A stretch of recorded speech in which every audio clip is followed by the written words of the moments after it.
ఓం నమో వెంకటేశాయ. ముందుగా అందరికీ హాయ్ అండి. ఎలా ఉన్నారు? నేను బాగున్నాను. లాస్ట్ వీక్ 7 శనివారాల వ్రతం గురించి మాట్లాడుకున్నాం కదండి. ఈ వారం వ్రతం మొదలుపెట్టి 7 వారాలైతే పూర్తయింది నాకు. ముందుగా దేవుడి దగ్గర క్లీన్ చేసుకొని బియ్యం పిండితో ముగ్గు వేసుకోవాలండి. నేను పద్మ ముగ్గు వేసుకున్నాను. తరువాత పీఠం పెట్టుకొని బ్లౌజ్ పీస్ పైన పరుచుకున్నాను. దేవుడి ప్రతిమను తీసుకొని క్లీన్ చేసి బొట్లు పెట్టి పీఠం పైన బియ్యం వేసుకొని ఆ ప్రతిమను ఉంచాలి. తరువాత పసుపుతో వినాయకుడిని చేసుకోవాలండి. అప్పుడు వినాయకుడిని పీఠం మీద ఉంచి బొట్లు పెట్టి పువ్వులతో అలంకరించుకోవాలి. అలాగే వెనుక ఆకు మీద ఓం అని రాసి బొట్లు పెట్టుకున్నాను. ఈ వ్రతం ఆచరించాలనుకునే వాళ్ళు వెంకటేశ్వర స్వామికి చలివిడి దీపాలు పెట్టాలండి.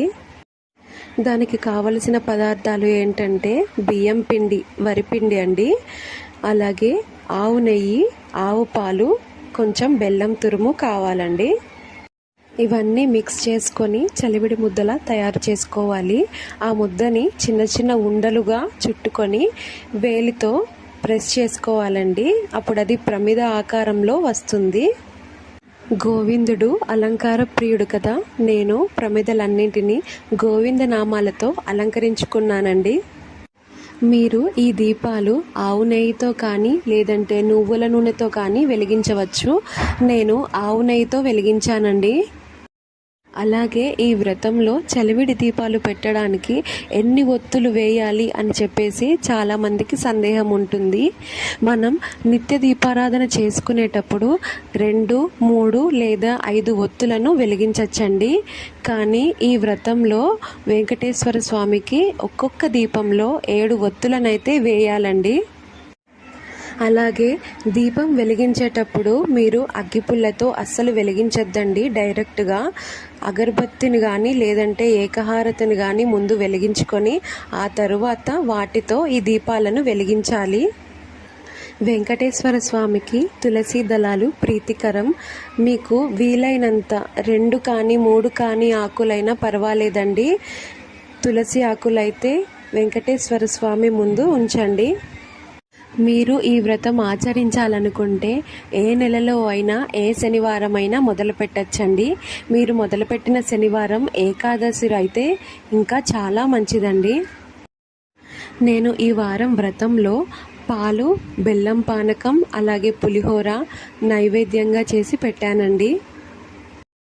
వ్రతం మొదలుపెట్టే సమయంలో ముందుగా వినాయకుడికి నమస్కరించుకొని ఆ తరువాత పూజ అయితే మొదలు పెట్టాలండి.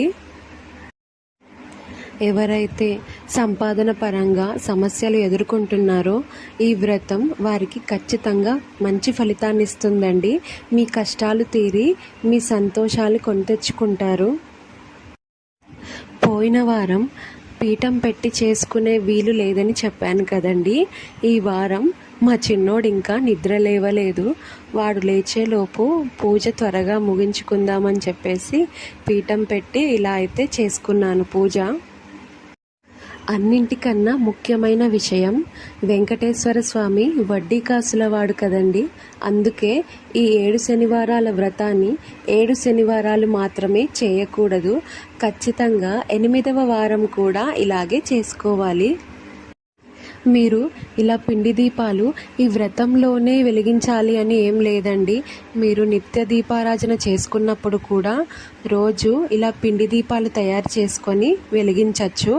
ఇలా 7 ప్రమిదలు చేయకపోయినా కనీసం 2 దీపాలైనా సరే వెలిగించవచ్చు. మీ సంపాదన ఖచ్చితంగా పెరుగుతుందండి. ఈ వ్రతం గురించి నేను చెప్పని విషయాలు ఏమైనా మీకు తెలుసుంటే కమెంట్ చేయండి. నేను తప్పకుండా తెలుసుకుంటాను. వీడియోని స్కిప్ చేయకుండా చివరి వరకు చూసినందుకు థ్యాంక్స్ అండి. సబ్స్క్రైబ్ చేసుకొని వాళ్ళు ఎవరైనా ఉంటే తప్పకుండా గంట సింబల్ కొట్టి సబ్స్క్రైబ్ చేసుకోండి.